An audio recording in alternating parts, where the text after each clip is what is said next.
Okay, so we're still talking about stock market. Today in particular, we're talking about being able to read the charts that give particular information about particular stocks. Sometimes you get it in statement form, it's just one stock. Sometimes it'll be in table form. We're going to start with some basic vocabulary. One of the things is we don't really define trend too much in your notes, but I wanted to make sure we were clear on it. What is a trend when you're talking about following the stock market? So the trend is the direction that prices are moving in based on where they've been in the past. If you don't want to write this, you don't have to write this. But I want to make sure that we had at least talked about it. So trends are made up of peaks. So it rises, gets to a high point, and then when it comes down, it could go into a trough if it goes in below where it started from that peak. So highs and lows. It's the direction of those peaks and troughs that constitute a market trend. So we can have a trend in the market, and you can also look at trends in particular stocks. Whether those peaks and troughs are moving up, down, or sideways indicates the direction of the trend and the value of that stock or stock market. Up, down makes sense. Sideways, just so we know, means it's basically staying the same price for that period of time. Right? Sideways means over time. So when you're looking at a trend, you're typically looking at this data based on time versus price. So time's going to be on your x-axis. Price is going to be on your y-axis on a coordinate plane. So if you move to the right in time, but your price doesn't go up, it's just moving sideways. Piper, are you there? You don't have it yet? Oh, yes. Oh, you do? Okay, great. All right, so let's get off of there, and we're moving on here now. All right, stock market, definition of the stock market is just an institution through which stocks are bought and sold. Remember we talked about shares of stock. You can call them shares, or you can call them shares of stock, but that's the part of a business or corporation that you can buy. You got to get them from up front. Sorry. Yeah. Notes and worksheet up front every day. That's geometry. The one on the right is your class. So every day, whatever's in those trays you pick up. Most days I'll do something, but not all day. All right, and trades. This is trades not as in I traded Kylan a pencil for a pen. It's trades as in doing business trades, and in particular, buying and selling stock. So it's trade as in business. A trade is also another word for business or career or occupation. In this case, we're talking about buying and selling stock.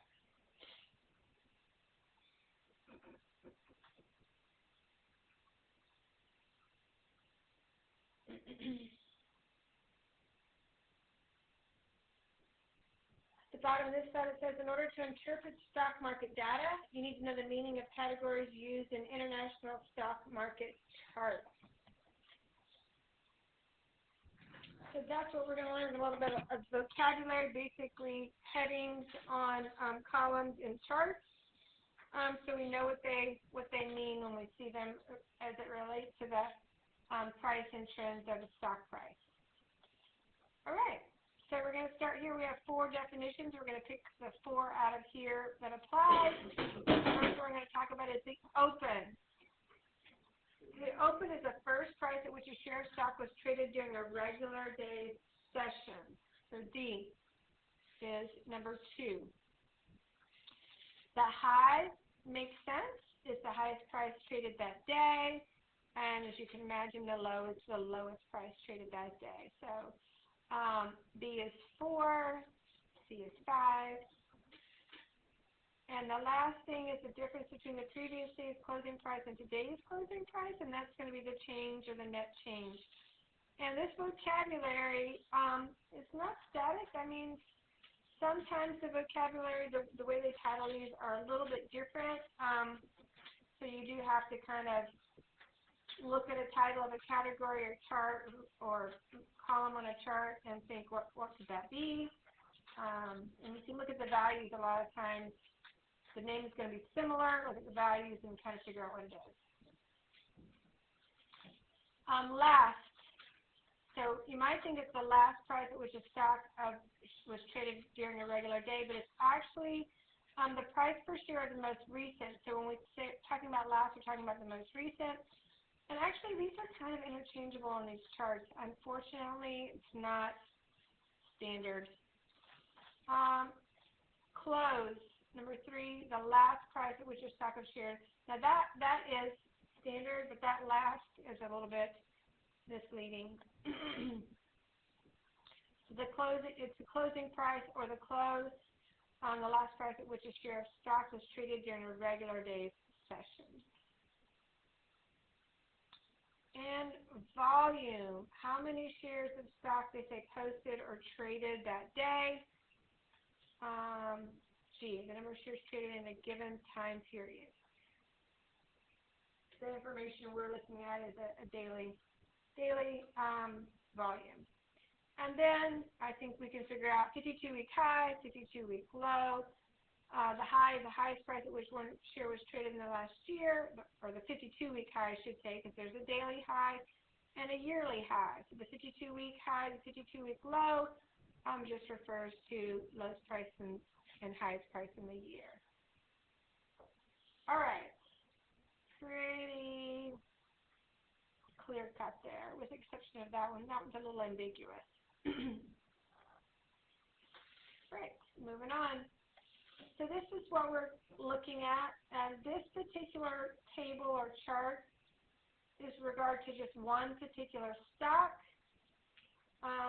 That's too big. Yeah, it's too big. But it's XYZ Corporation. These are the stats information for May 5th. This is the information for May 12th. I think you have that information on your notes. So if we're talking about this particular corporation, they ask for the difference between the high and low prices on May 5th and May 12th. We're not doing anything tricky. Difference means subtract. That's all we're doing, subtracting the high and the low daily prices. So we're looking at these two rows. So for May 5th, we're just going to take the high, subtract the low, and we'll have the difference of the high and low. $3.60. Difference of the high and low on the 12th, same thing, but we look at that particular day's information. 51.40 minus 50.60. So the difference in high and low prices on that day was 80 cents.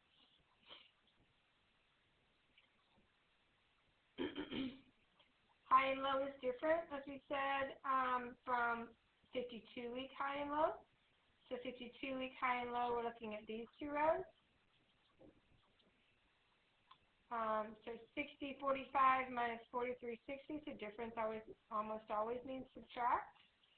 So on the 5th, 60.45 minus 43.60 for a difference of $16.85.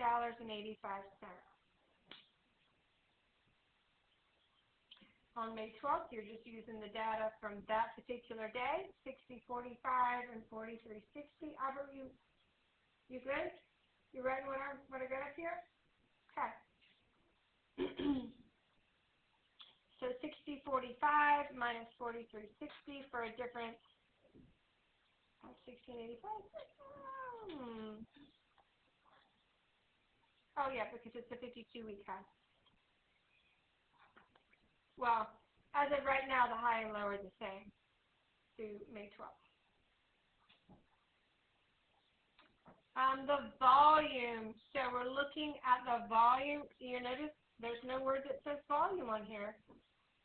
We have to know that the volume, it represents the number of shares sold, and they're going to put that as sales in 100 or sales of 100. Sometimes they just put 00S for zero, like let me explain before I explain the 00S. So sales in 100, it's 28,000 times 100 to get the total volume on May 5th. So the volume on May 5th if you multiply by 100, really what the shortcut is to add 2 zeros in the end, right? So 28,000 times 100 is 2,800,000. So when they say 0 zeros, we need to know that that means also sales in 100. So just add the 2 zeros on the end or multiply by 100. So on the 12th, 32,000, add 2 zeros on the end, it's 3,200,000. I did not put the math in there. Scroll up.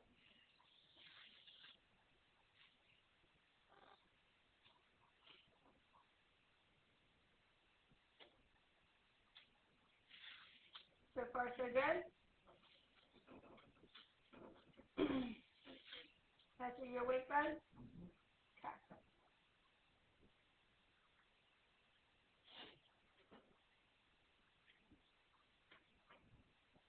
Okay, we're moving on. So, examine the data for XYZ Corporation, published at the close of 2 trading days. Sorry. At what price did XYZ Corp close on May 4th and then on May 11th? Well, this is data for May 5th, and this is data for May 12th. So we went into the closing price on the day before here, the closing price on the day before there, right? So to find that, it's just the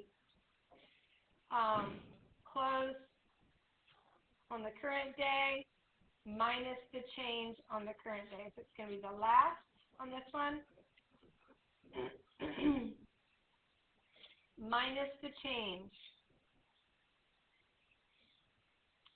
So on May 4th, XYZ Corporation closed at a price of $49.59 per share. On May 5th, it went up by $2.61 for a high or last price of $52.20.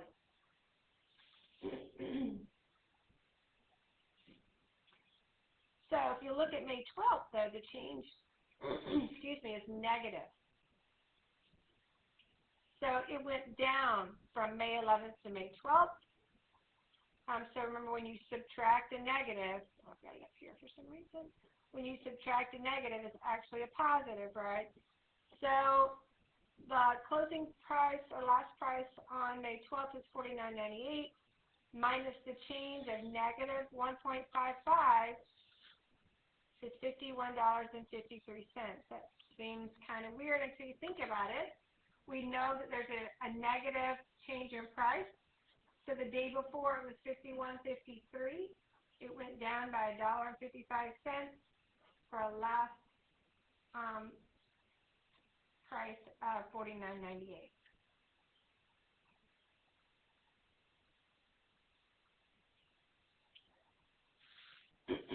Questions so far?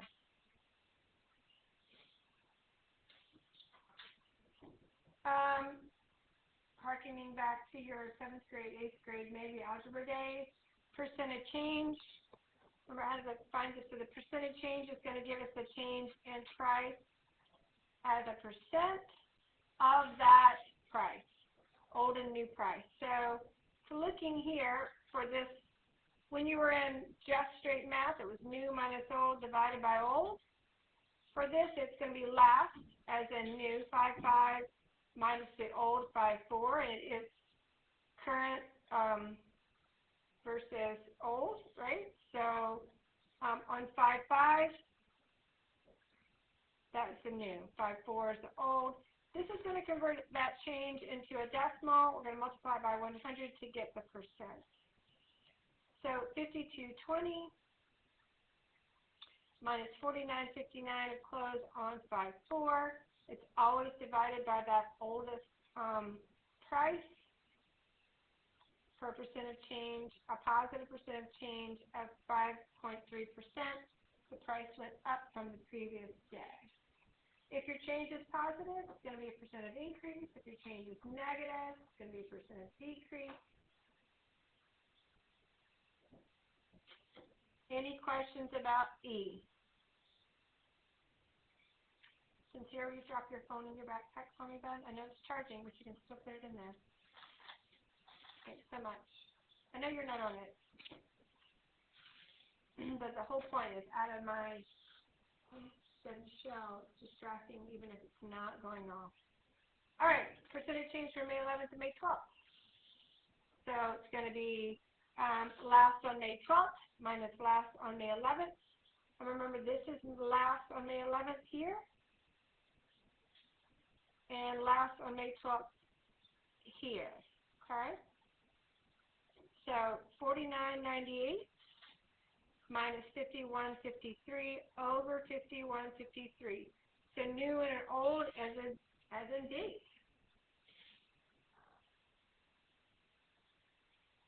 And that was a negative change of $1.55. It's going to be a percentage decrease because it went down from the 11th to the 12th.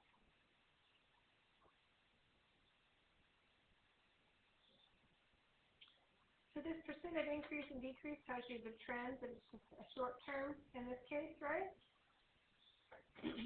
1 day. Any questions?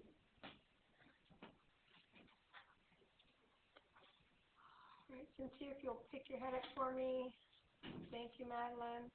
All right, let's keep going. Difference between the 52-week high and 52-week low. Price for 1 share of each of these stocks. I don't really think you need me for this one, so we're going to do it kind of quickly. We're looking for now, there's multiple stocks in a table or a chart. So now instead of looking at rows, we're more looking at columns. But we do need to look at that row for the particular company. So this first one we're looking at is PetroChina. Just take a gander. PetroChina Company Limited, that's the name of the stock. And they all have a symbol that they're identified by when you're trading on the stock market. So PetroChina Company Limited is CTR. I don't know why it's CTR. McDonald's seems a little bit more intuitive, MCD, but it has to be unique, so they can't share it with anyone. So it's kind of like when you pick your username for an account that you want to use. I don't actually know if they get to pick their own stock market symbol. Maybe a question I should know the answer to. Difference, we're just subtracting 52-week high, 52-week low for PetroChina Company Limited. 266.81 minus 112.11 is 154.70. I know that's easy math. Make sure you're writing that on your worksheet, but I am counting you, holding you accountable for showing even that little bit of work. McDonald's. 63.69 minus 46.64. Even though I did not show the work on these last three. Freeport McMoran, 120.2 minus 66.39. So the difference in high and low for Freeport McMoran, $53.81. And Texas Instruments, same thing. 39.63 minus 27.51. Look at the difference in the high and low prices of stock. What's the most expensive stock?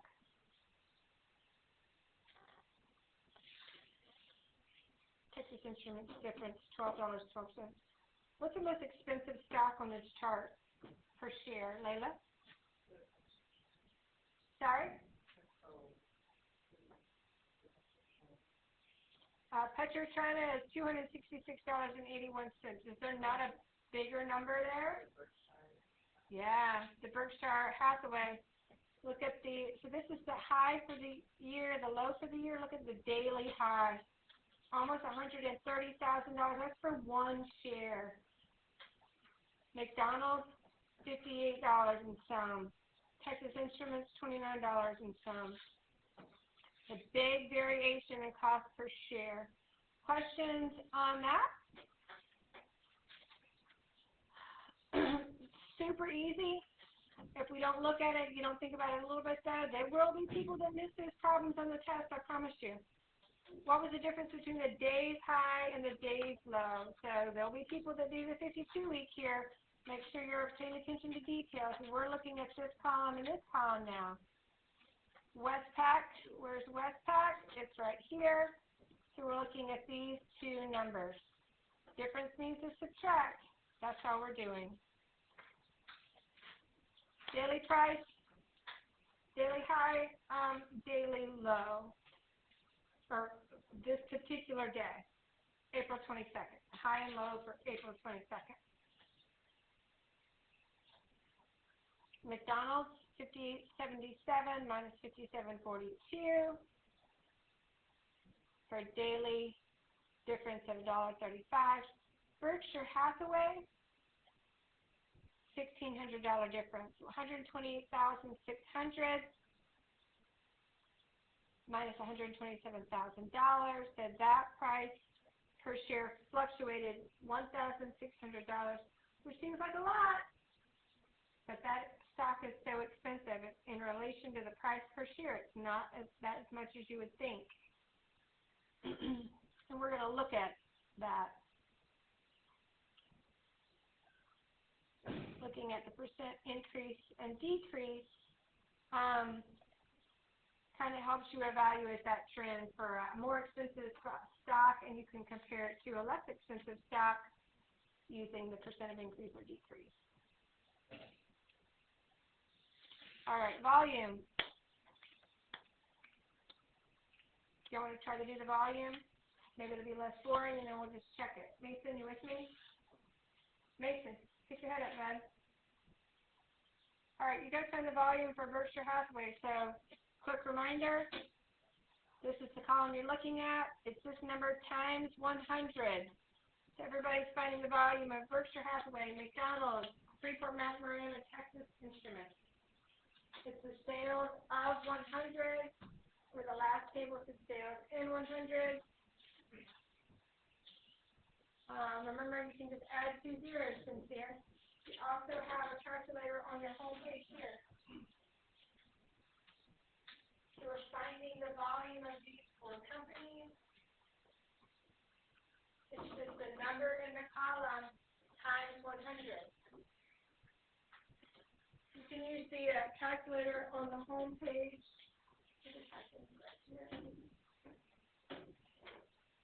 Piper, you're in sheet number 2. If you like a handheld calculator, use the calculator. Okay. All right. So Berkshire Hathaway, 4.11 times 100. So the volume, the number of shares traded on April 22nd was 411. All right, that's your help. So finish the other 3 after you're done.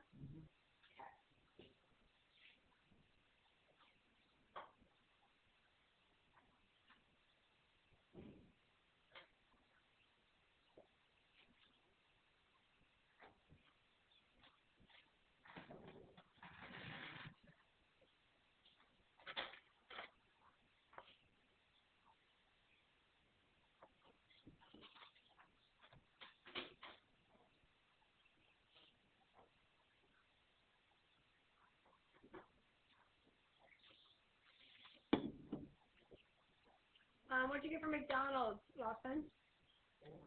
Is that a comma or a question? Where? Sales of 100. It's a comma. Okay. That'd be 106.7.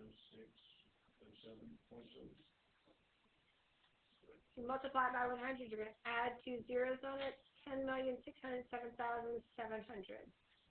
If you're not comfortable with the adding zeros, just do it on your calculator. Oh, no. You said it's a comma. But you're asking if it's a comma, and I told you it's a comma. Yeah, comma. All of these are commas except for West Point and Berkshire Hathaway. Freeport-McMoRan, what'd you get, Cade? I think I did it wrong. I got 12,006. All right, so let's look at Freeport-McMoRan. Sales, 147,540 times 100. Do it on your calculator. Tell me what you get. This column times 100. That's all we're doing.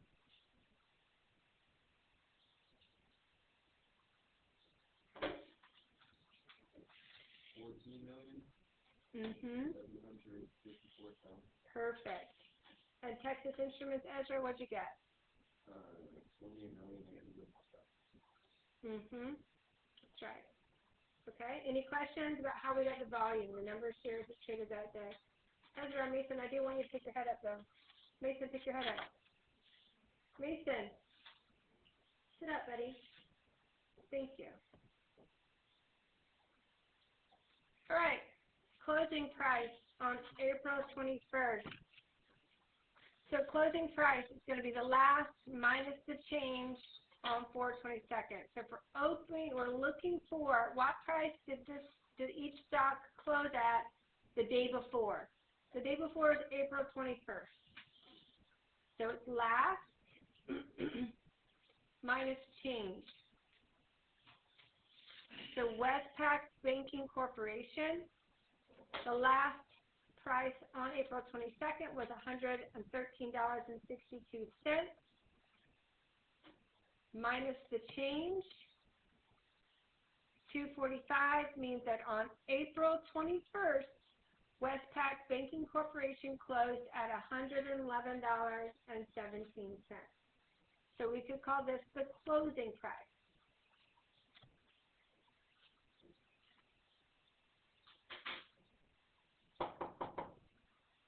Okay. So for McDonald's Corporation, how do we find the closing price? We mark the two columns. Look at the McDonald's row.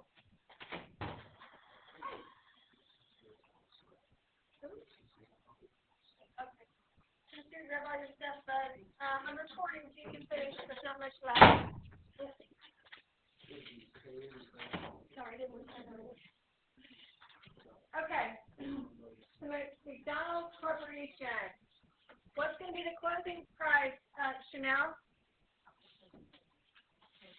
Chantrell, thank you so much, Chantrell. All right, well, let's find McDonald's Corporation. In the column we marked up here, $58.35 minus the change. Right, we're looking at those two columns. So minus the negative means it's going to go up in price. It means it was more the end of the day before. So on April 21st, McDonald's Corporation closed at $58.90.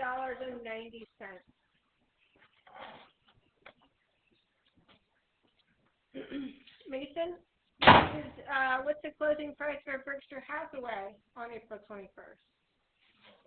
All right, well, let's do it. Last minus the change. So we've marked the columns. Literally two numbers we're just subtracting. So what will it be?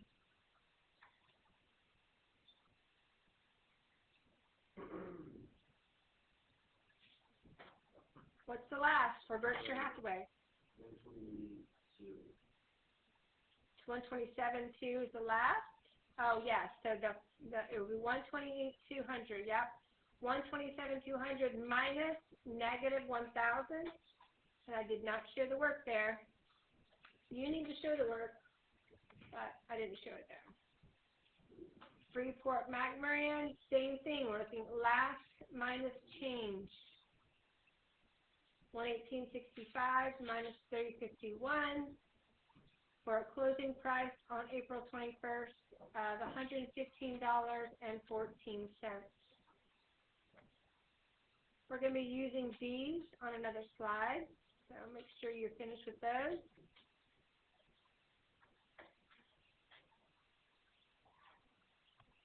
All right. So now we're looking at finding the percent of increase and decrease from April 21st to April 22nd for these four different stocks that we just found the previous day's closing price for. So remember, percent of increase. So it's amount of change or new minus old, but we don't even have to do the new minus old here because they've done it. That's what this column is. Right, so it's the change divided by the close of the previous day. So we have the previous day's closing price for Westpac Banking Corporation. The previous day's closing price was $111.17. So we're going to take the change over that. Westpac change is $2.45. Divided by the previous day's closing price. Now, if you're turning something into a percent, you divide and multiply by 100. Remember, if the change is positive, it's going to be a positive increase. What's the change for McDonald's, Adrian? What's the change for McDonald's? Just the change. I'm not asking you for the percent of increase or decrease. Just look at the chart and tell me what the change is for McDonald's. Very good. So that's going to be our numerator. It's going to go over our previous day's price of $58.90. Multiplied by 100. A negative change means a percent of decrease.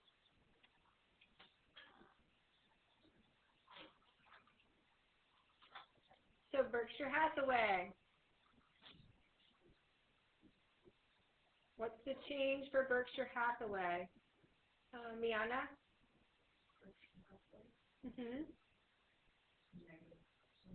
Perfect. That's our numerator. We look back at the closing price on April 21st, $128,200. And so the change divided by the previous day's closing price. So we're doing the percent of increase or decrease between 2 days in a row, right? So it's negative 0.8%. I mean, it's a percent of decrease. 0.8% of decrease. Freeport McMoran. What's the change for that, Madeline? Sorry? Good. That's our numerator. Look back at our previous day's closing of 115.14. That's how we're going to get our ratio that we're using to turn it into a decimal, then a percent. So it was a 3% increase from April 21st to April 22nd for Freeport McMoran. So Westpac Corporation only had a $2.45 change, but it's actually it was a good positive change. Freeport McMoran only had a $3.51 change, but it was a 3% change. Berkshire Hathaway went down $1,000, but it was only a 0.8% decrease because the difference in the price per share of these stocks, right? So it's good for trends, but there's a big difference in a $128,000 per share stock and $28 per share stock, right? All right, scan and submit. That's the last one, right? Scan and submit, and you have time to work on your worksheet for a little bit.